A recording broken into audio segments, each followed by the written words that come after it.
I never thought my space heater would become the center of a legal battle. But here I was, sitting in my lawyer's office on a freezing February morning in Colorado Springs, Colorado, explaining how the Stonegate Meadows Homeowners Association tried to commandeer my personal property during the worst cold snap in 20 years.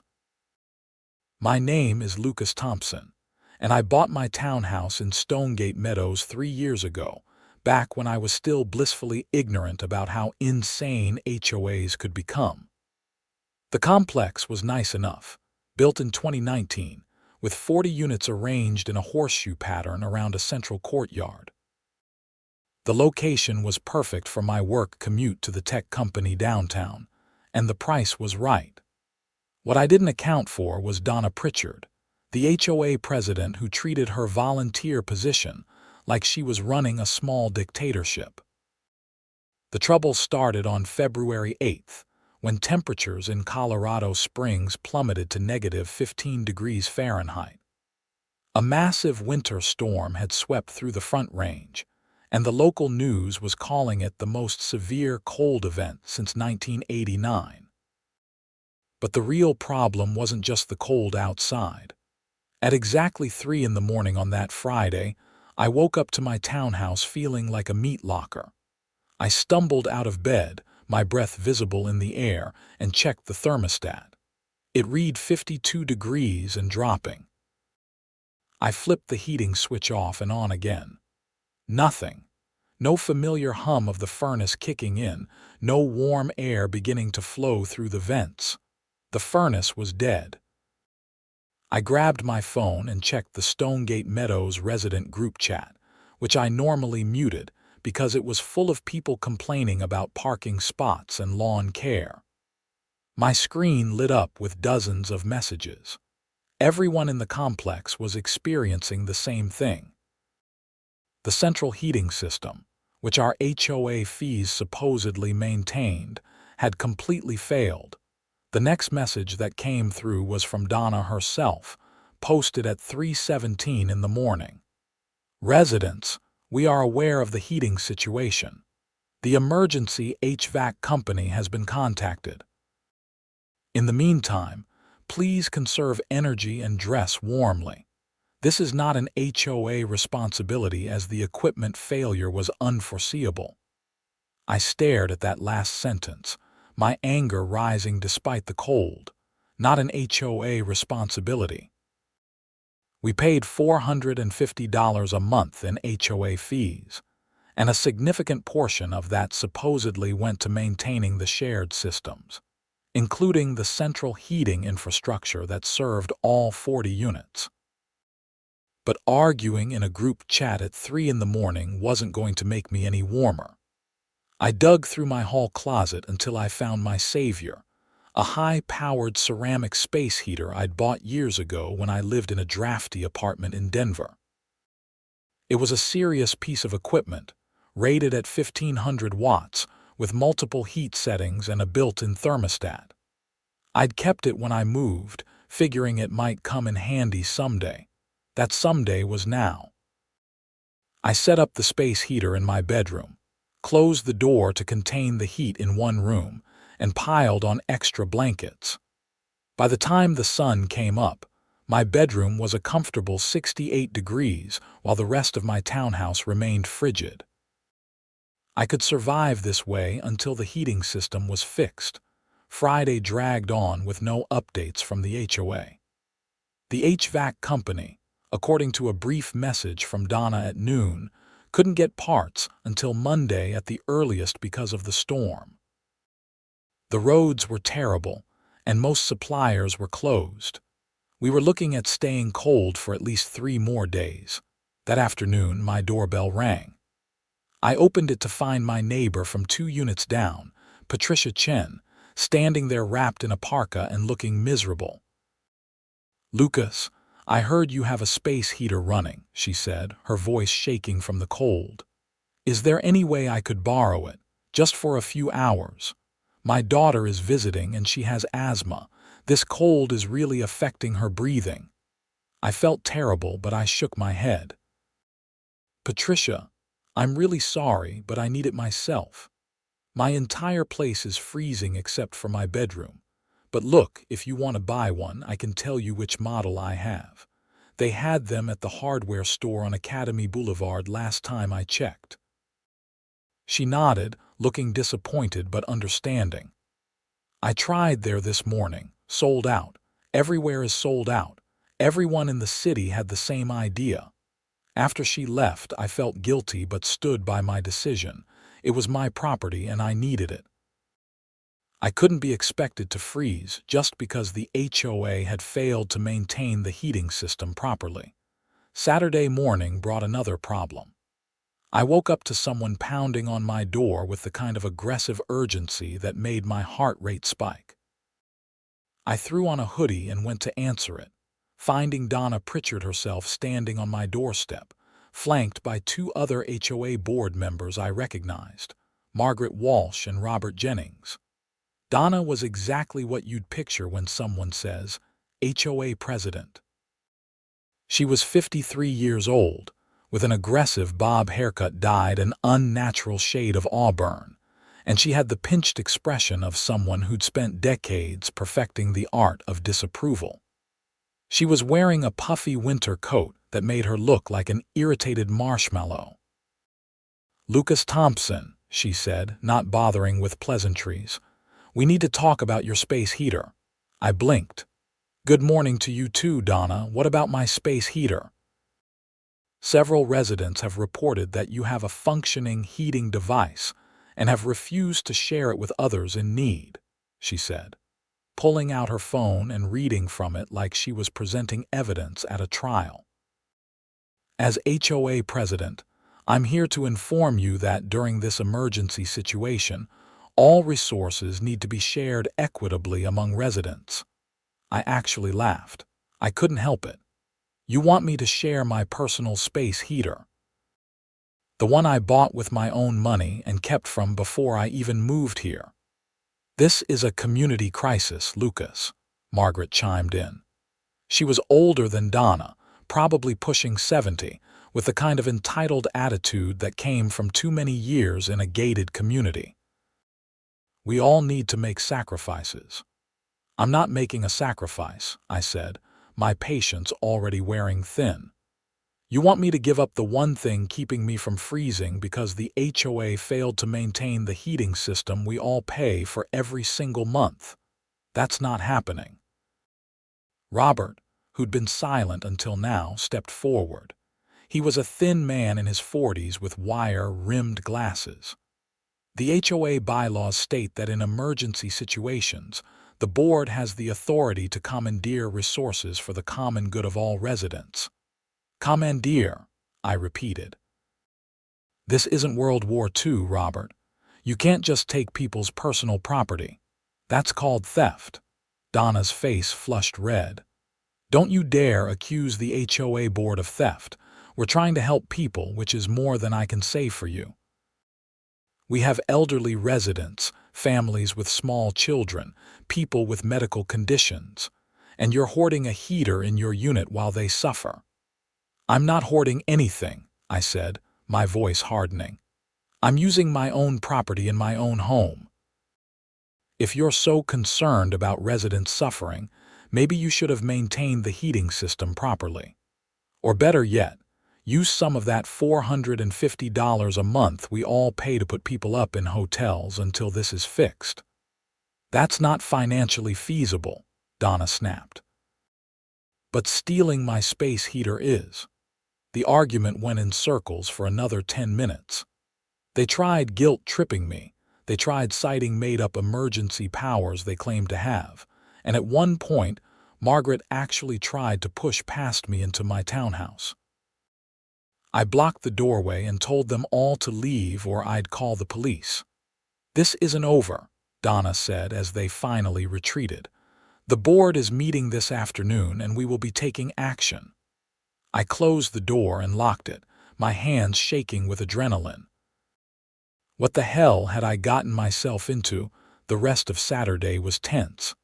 I stayed in my townhouse, keeping my bedroom warm and trying to work remotely, but I couldn't focus. The group chat was blowing up with messages. Donna had posted a long screed about selfish residents who refused to help their neighbors in times of crisis. She never mentioned me by name, but everyone knew who she was talking about because several people had seen the HOA board at my door that morning. The messages were split. Some people defended me, pointing out that the HOA's failure to maintain the heating system was the real problem. Others called me selfish and said I should be ashamed of myself. A few suggested that the HOA should fine me or even force me to move out for violating community standards. Then, at 4 in the afternoon, I got an email from the HOA board. The subject line was Emergency Assessment and Compliance Order. My stomach sank as I opened it. The email informed me that the HOA board had held an emergency meeting and passed a resolution requiring all residents with supplemental heating devices to register them with the HOA and make them available for rotation among residents in need. Failure to comply would result in a $500 fine per day until compliance was achieved.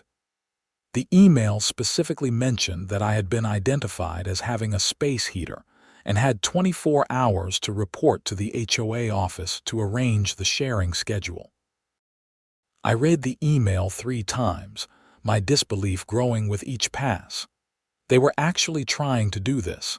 They were actually trying to fine me for not giving up my personal property. I forwarded the email to my friend Derek, who was a lawyer specializing in contract disputes. He called me back within an hour. "Lucas, this is insane," Derek said. "They can't do this. HOA bylaws don't override property rights or basic contract law. They definitely can't fine you for refusing to give up personal property that you owned before this situation even started. So what do I do?" I asked. "First, don't comply. Don't give them the heater, don't report to their office. Second, respond in writing stating that you decline their demand and that their resolution has no legal basis. Third, keep records of everything. Every email, every interaction, every message in that group chat. If they actually try to enforce this fine, you'll have grounds for a lawsuit." That evening, I drafted a response email with Derek's help. It was polite but firm, stating that I would not be complying with their demand, that their resolution exceeded their legal authority, and that any attempt to fine me would be contested.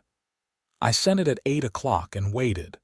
Donna's response came 20 minutes later. "Your refusal has been noted. Fines will begin accruing as of tomorrow at 4 p.m. Sunday was even worse than Saturday. The temperature outside had dropped to -18 degrees, and the wind chill made it feel like -30. Inside my townhouse, every room except my bedroom was hovering around 45 degrees. Ice had formed on the inside of some of my windows, but my bedroom was a comfortable sanctuary. My space heater hummed quietly in the corner, maintaining a steady 70 degrees. I'd moved my laptop, my coffee maker, and a bunch of snacks into the room. I could live like this indefinitely if I had to. The doorbell rang at 10 in the morning. I looked through the peephole and saw Donna again, this time with a small crowd of residents behind her. At least a dozen people were standing on my doorstep. I cracked the door open, keeping the chain lock engaged. "What do you want, Donna?" "We're here to collect the space heater," she announced. "Since you refused to comply voluntarily, the residents have decided to take matters into their own hands. You mean you're here to commit robbery?" I said loudly, making sure everyone behind her could hear me. "Because that's what this is. I'm calling the police." I pulled out my phone and started dialing. Most of the crowd behind Donna immediately began backing away, suddenly very interested in being anywhere else. Donna's face went purple.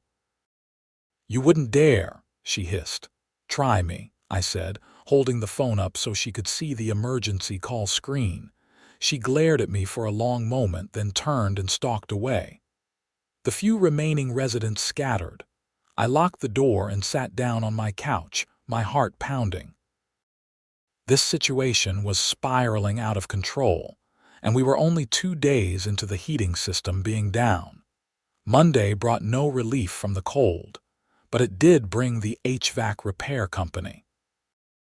I watched from my window as 2 technicians spent hours working on the central heating system infrastructure, which was housed in a mechanical room attached to the complex's common area.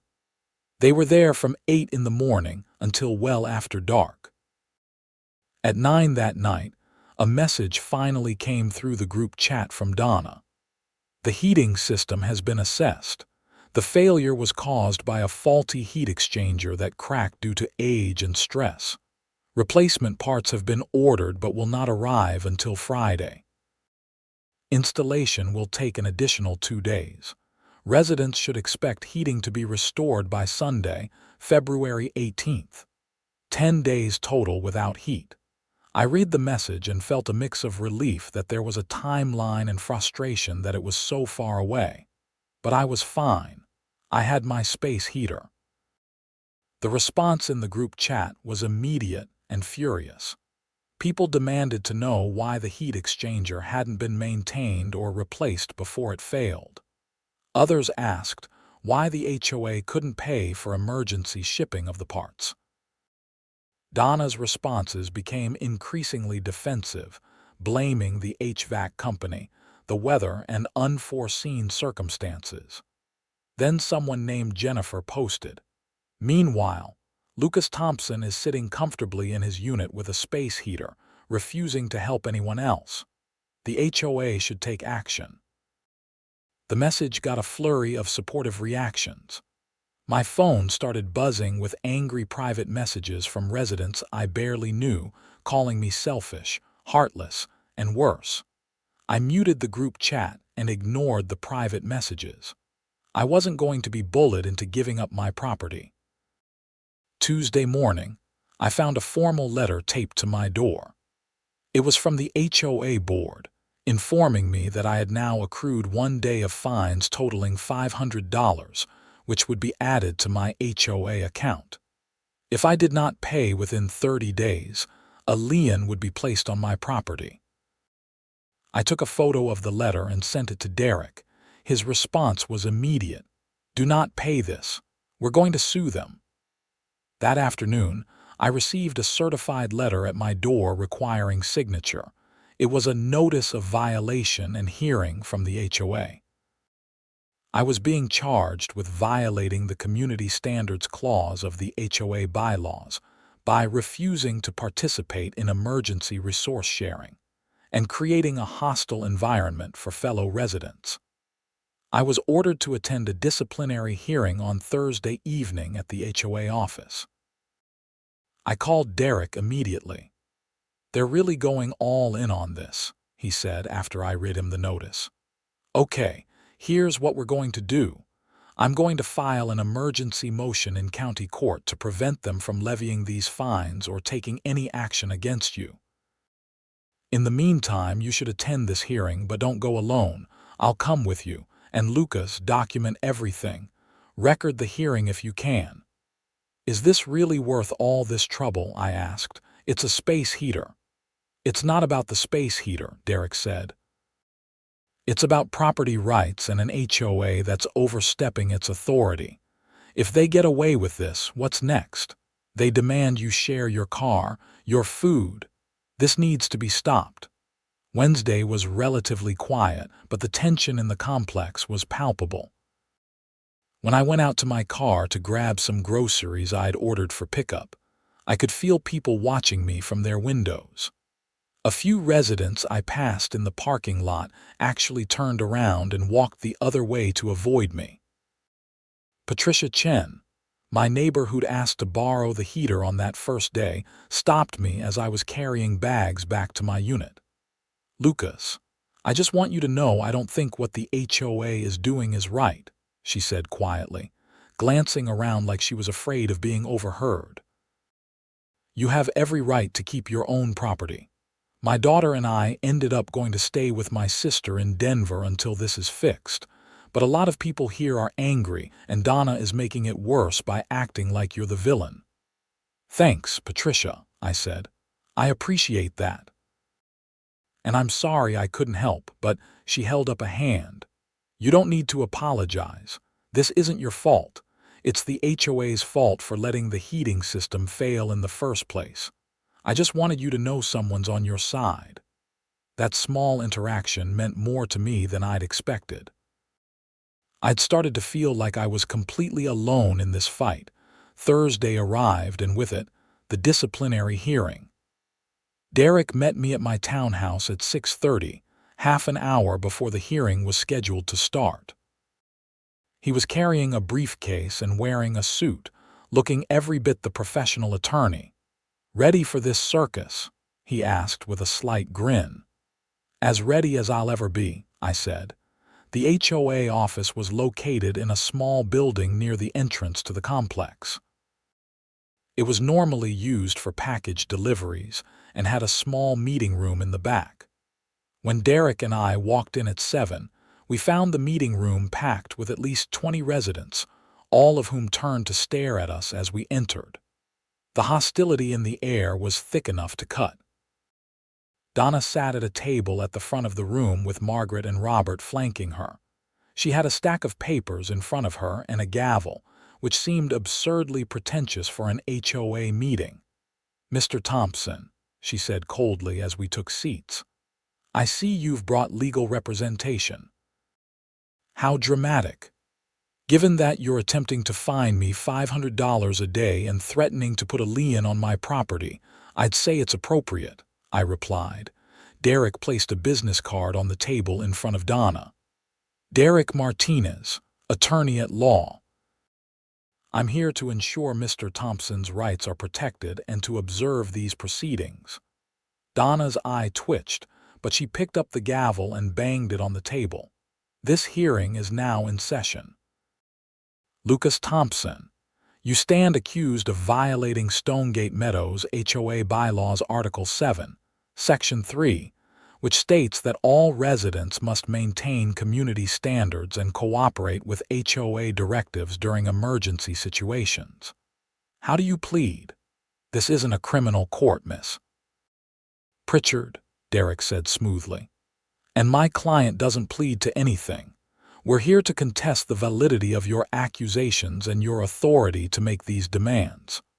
For the next hour, the hearing devolved into a combination of a show trial and a shouting match.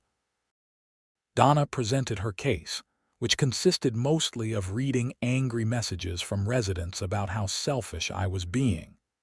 Several residents stood up to give testimony about how they were suffering in the cold while I hoarded resources. One woman, Sandra Mason, actually started crying as she talked about how her elderly mother was staying with her and couldn't get warm. "My mother has arthritis and the cold makes it so much worse," she said, dabbing at her eyes. "But Lucas Thompson doesn't care. He just wants to be comfortable while the rest of us suffer." I felt terrible for her mother, I really did. But Derek had coached me not to respond emotionally, so I sat quietly. When it was our turn, Derek absolutely dismantled their case. He pulled up the HOA bylaws on his laptop and projected them onto the wall using a portable projector he'd brought. He went through every single article and section they'd cited, showing how none of them actually granted the HOA the power to commandeer personal property. Article 7, Section 3, which Miss Pritchard cited, requires residents to maintain their properties to community standards and cooperate with reasonable HOA directives, Derek explained. Keyword: reasonable. Demanding that a resident surrender personal property that they purchased with their own funds and owned before this situation began is not reasonable. It's not even legal. Personal property is protected under both state and federal law. This is an emergency situation, Robert argued. Normal rules don't apply. Actually, they do, Derek countered. Emergency situations don't suspend property rights. Even in declared natural disasters with official state or federal emergency declarations, which this is not, the government can't simply take personal property without compensation. An HOA certainly can't. The argument went back and forth. Donna tried to claim that by signing the HOA agreement, I had consented to emergency measures. Derek showed that the agreement contained no such provision. Margaret tried to argue that community welfare superseded individual rights. Derek cited several court cases where HOAs had been sued and lost for overreach. Finally, Donna banged her gavel again. Enough. The board will deliberate and deliver our decision. She, Margaret, and Robert huddled together, whispering furiously for about 5 minutes. Then Donna straightened up and addressed the room. The board finds Lucas Thompson in violation of community standards. The $500 per day fine will continue to accrue until Mr. Thompson complies with the resource sharing directive. Additionally, Mr. Thompson is barred from using any common areas or amenities until this matter is resolved. This hearing is adjourned. She banged the gavel like she just delivered a death sentence. Derek stood up immediately. Miss Pritchard, you should be aware that I filed an emergency motion in El Paso County Court this afternoon. There will be a hearing tomorrow morning at 9 to determine whether your actions constitute illegal overreach and harassment. My client will not be paying these fines, and if you attempt to place a lien on his property, you will be sued both individually and on behalf of the HOA board. The color drained from Donna's face. You're suing us. If you don't rescind these fines and this absurd resource sharing directive. Absolutely, Derek said. And I'll be recommending that Mr. Thompson sue for harassment, intentional infliction of emotional distress, and any other applicable torts. The HOA board could be held personally liable, which means your personal assets could be at risk. The room went silent.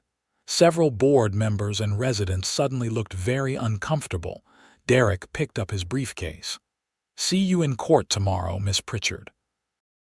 We walked out of that meeting with our heads held high, but I was shaking by the time we got back to my townhouse. Did you see their faces? Derek said, actually laughing. Donna looked like she was going to have a stroke. They thought they could just bully you into submission.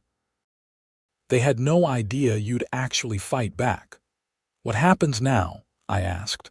Now we go to court and a real judge tells them they are out of their minds, Derek said. Get some sleep, Lucas. Tomorrow is going to be interesting. I tried to sleep, but my mind was racing. This whole situation had spiraled so far beyond what I'd ever imagined. All because I wanted to stay warm with my own space heater. Friday morning arrived cold and clear. The temperature had finally climbed up to a balmy 0 degrees. Derek picked me up at 8, and we drove to the El Paso County Combined Courts building in downtown Colorado Springs. The hearing was held in a courtroom on the 3rd floor. Donna, Margaret, and Robert were already there, huddled with a lawyer who looked like he'd been called in at the last minute and was not happy about it. About a dozen residents had also shown up, packing the gallery section to show support for the HOA. The judge, a woman in her 60s named Judge Catherine Reynolds, entered at exactly 9. We all stood, and she took her seat at the bench. This is an emergency motion filed by Derek Martinez on behalf of Lucas Thompson, she said, looking at the paperwork in front of her. Mr. Martinez, you claim that the Stonegate Meadows HOA is engaging in illegal actions against your client. Please explain. Derek stood and delivered a clear, concise summary of everything that had happened. He presented the emails, the fine notices, the hearing transcript that he'd recorded, and the HOA bylaws. He explained how the HOA was attempting to commandeer personal property and levy illegal fines. The HOA's lawyer, a nervous-looking man named Paul Hendricks, stood to respond. He tried to argue that the HOA had broad authority during emergencies and that the board was acting in good faith to help residents. Judge Reynolds cut him off. "Mr. Hendricks, I've been a judge for 23 years, and I've seen a lot of HOA cases. This is one of the most egregious examples of overreach I've encountered. The HOA has no legal authority to demand personal property from residents, emergency or not. These fines are completely invalid." "Your Honor," Paul started, but the judge held up a hand. "I'm not finished. Furthermore, the actions of the HOA board appear to constitute harassment and possibly extortion.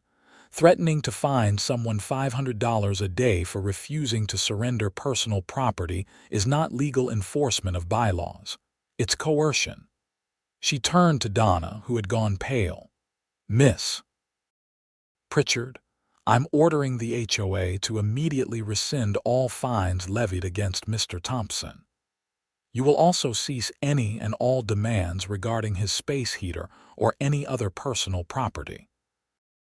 If I hear that you've taken any retaliatory action against Mr. Thompson, I will hold you in contempt of court.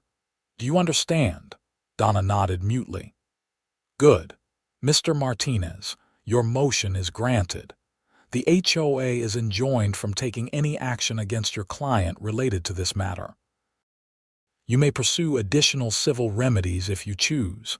The gavel came down, and just like that, it was over. Derek and I walked out of that courtroom victorious. Behind us, I could hear Donna arguing in a furious whisper with Paul Hendricks. "We won," I said, still hardly believing it. "We did," Derek agreed. "But Lucas, this isn't completely over. The HOA board is going to be pissed and they might try other ways to make your life difficult. Document everything going forward. Every interaction, every email, every action they take." He was right to be cautious. Over the next few days, life in Stonegate Meadows became distinctly unpleasant for me. While the HOA couldn't fine me or take my space heater, they could make their displeasure known in other ways. On Saturday, I received an email informing me that my designated parking spot was being repainted and I needed to move my car immediately or be towed. When I went out to check, there were no painting supplies, no workers, nothing. It was clearly a false pretense to harass me. I documented it with photos and timestamps. On Sunday, the heating system was finally repaired, 10 days after it had failed.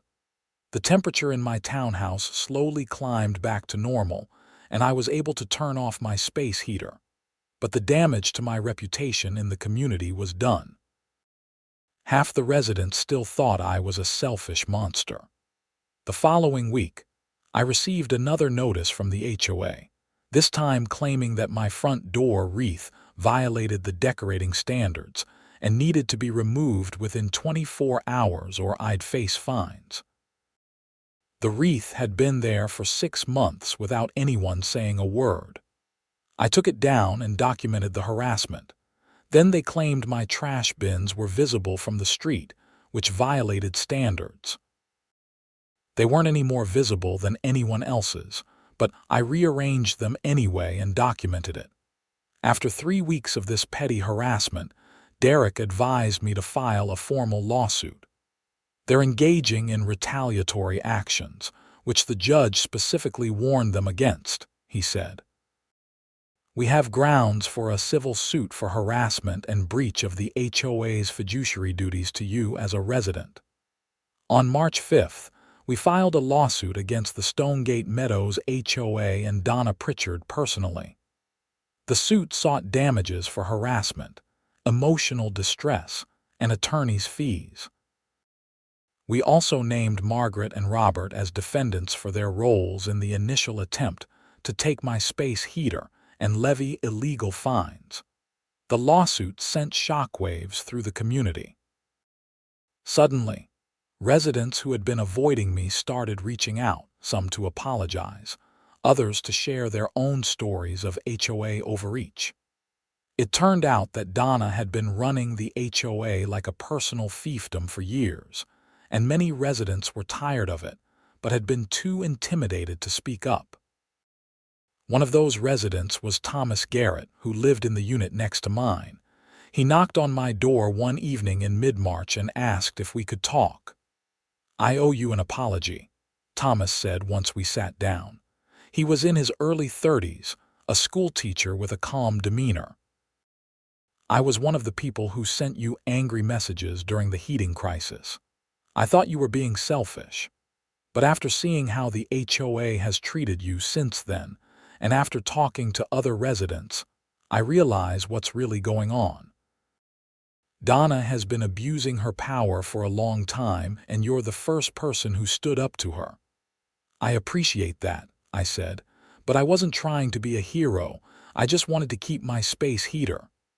"I know, but it matters," Thomas said. "A bunch of us are organizing to recall the HOA board and elect new members.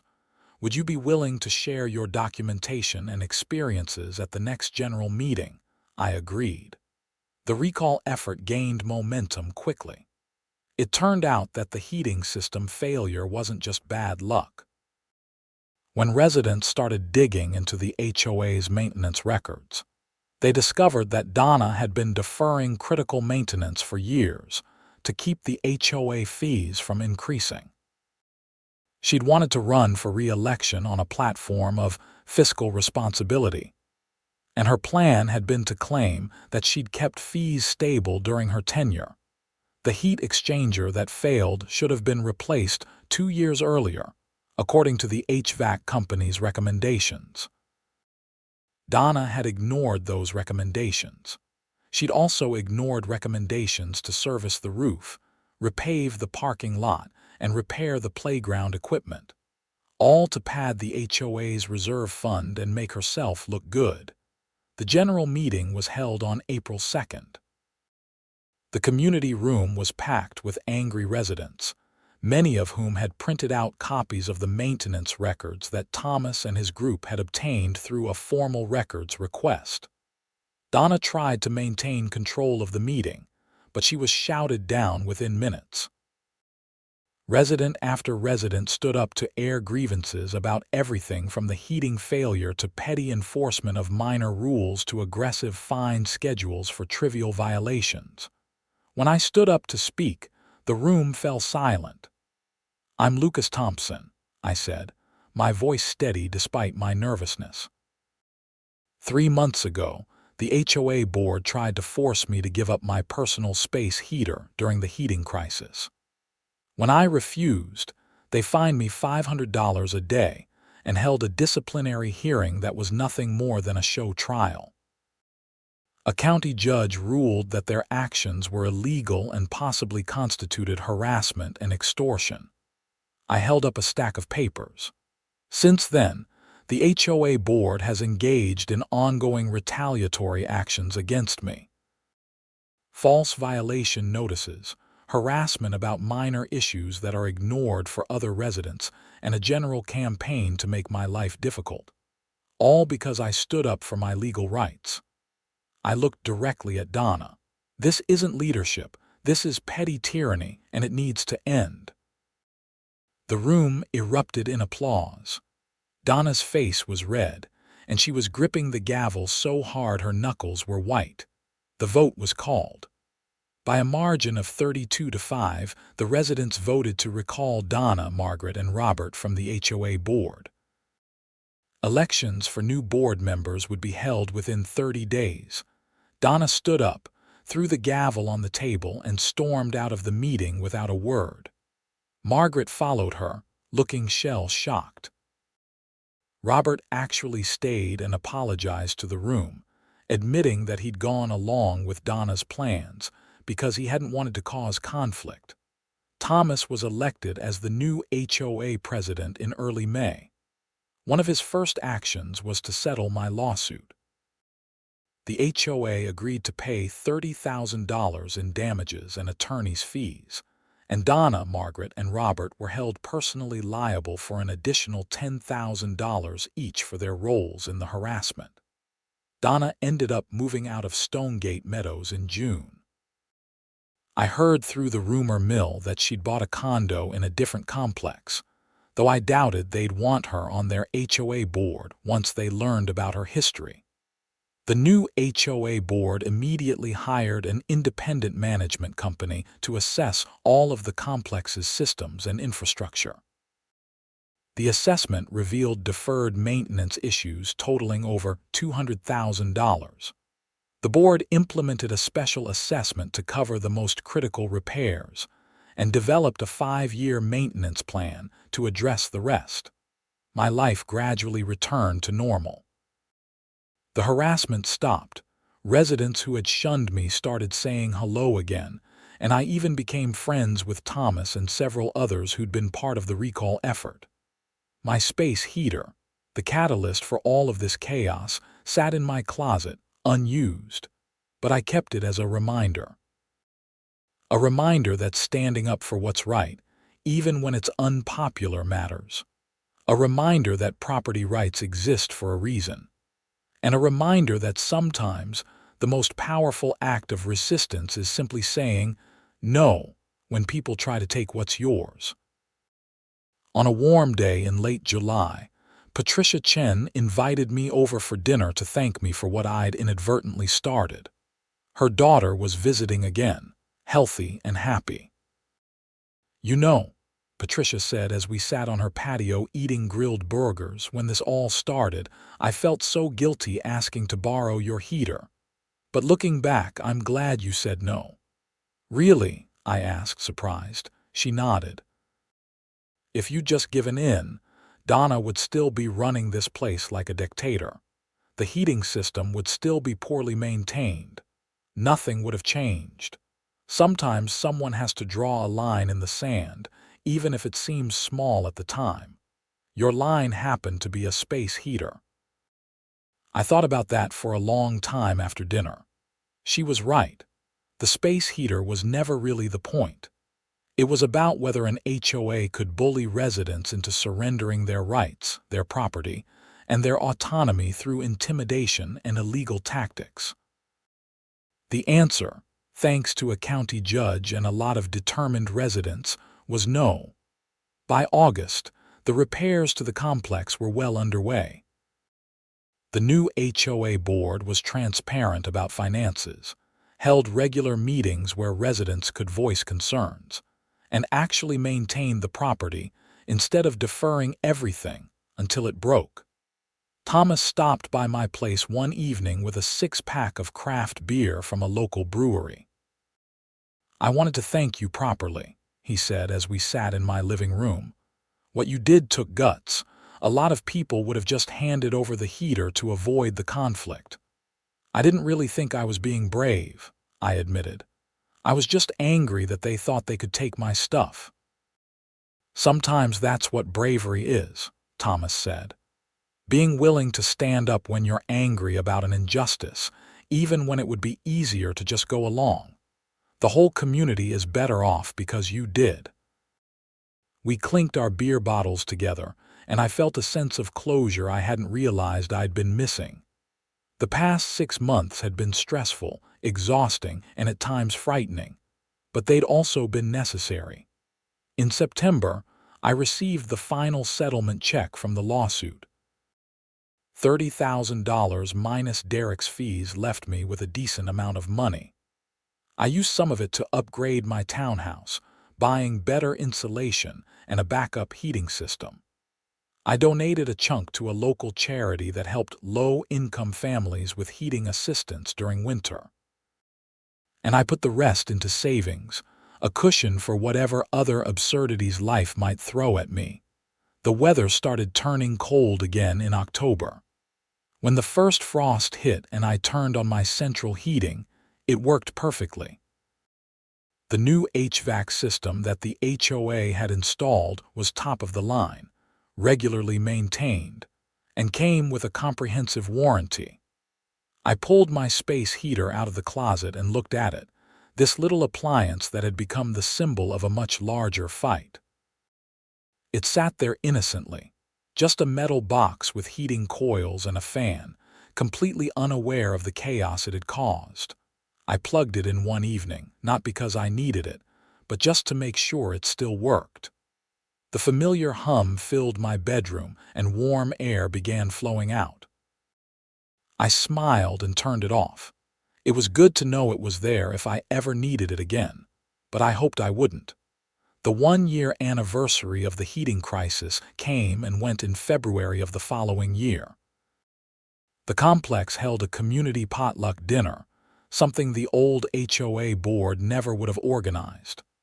I brought chili, Thomas made his famous cornbread, and Patricia's sister contributed an amazing chocolate cake. As we all sat around eating and talking and laughing, I looked around at this community that had almost torn itself apart over a space heater and a power-hungry HOA president. We'd come through it stronger, more united, and with a real sense of what mattered. Someone asked me to tell the story of the space heater incident, and I obliged, though I kept it brief. Everyone had lived through it, after all. But as I talked about Donna's face when the judge ruled against her, the whole room burst into laughter, and I realized something important. We weren't laughing at anyone's suffering. We weren't celebrating someone's downfall. We were laughing at the absurdity of it all, at how far things had spiraled, at how something so small had revealed something so large. And we were laughing because we could, because we'd fixed what was broken and built something better. Later that night, as I walked back to my townhouse in the cold February air, my breath misting in front of me, I thought about everything I'd learned. About HOAs and property rights, about standing up to bullies, about community and what it really means. But mostly, I thought about that space heater sitting in my closet. That simple, ordinary appliance that had accidentally become my line in the sand. The thing I'd refused to surrender, not because I was selfish, but because surrendering it would have meant surrendering the principle that you can't be forced to give up what's yours just because someone with a little authority demands it. I never regretted keeping my space heater during that brutal cold snap.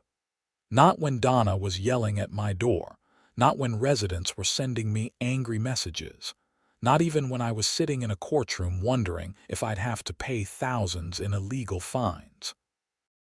Because in the end, I hadn't just been fighting for a space heater.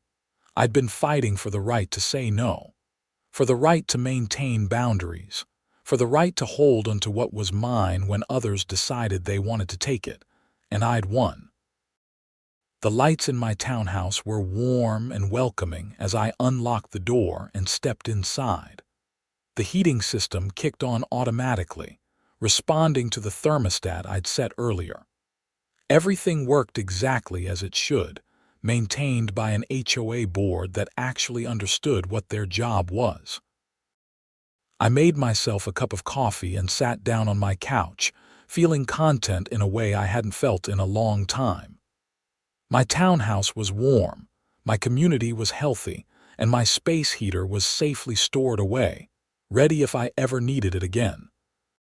But more importantly, I'd learned that sometimes the smallest acts of resistance can spark the biggest changes. That saying no when everyone expects you to say yes can be revolutionary. That property rights matter, personal boundaries matter, and standing up to bullies matters, even when it's hard. Especially when it's hard. I raised my coffee mug in a silent toast to that space heater, to Judge Reynolds who'd seen through the HOA's nonsense, to Derek who'd fought for me, and to Thomas and Patricia and all the other residents who'd eventually stood up alongside me. We'd been through fire together, or more accurately, through freezing cold, and we'd come out the other side better for it. The lawsuit was settled, the bad actors were gone, and the community was thriving under new leadership. Justice, in its own quirky way, had been served. My phone buzzed with a text from Thomas, Board meeting next week. Want to grab dinner before? I smiled and typed back. Sounds good. My place or yours? Yours, he replied. I want to see the famous space heater. I laughed out loud and sent back a thumbs up. Life in Stonegate Meadows had certainly gotten interesting over the past year, but it had also gotten better. Real community wasn't about blindly following rules or submitting to authority. It was about people standing up for each other, for what was right, and for the principles that mattered. Even if those principles occasionally manifested as a stubborn refusal to share a space heater during a cold snap. As I got ready for bed that night, the heating system humming softly in the background, I reflected on the journey I'd been through. From that first freezing morning when the heating failed, to the confrontations with Donna, to the courtroom victory, to the community transformation that followed. It had been exhausting and stressful, and at times genuinely scary, but I'd do it all again in a heartbeat. Because some things are worth fighting for, even when the fight seems disproportionate to the object in question. My space heater represented something bigger than itself. Autonomy, property rights, and the refusal to be bullied by people who thought a title gave them unlimited authority. Donna had learned that lesson the hard way. So had Margaret and Robert. And the entire community of Stonegate Meadows had learned what happened when residents finally said enough and demanded better leadership.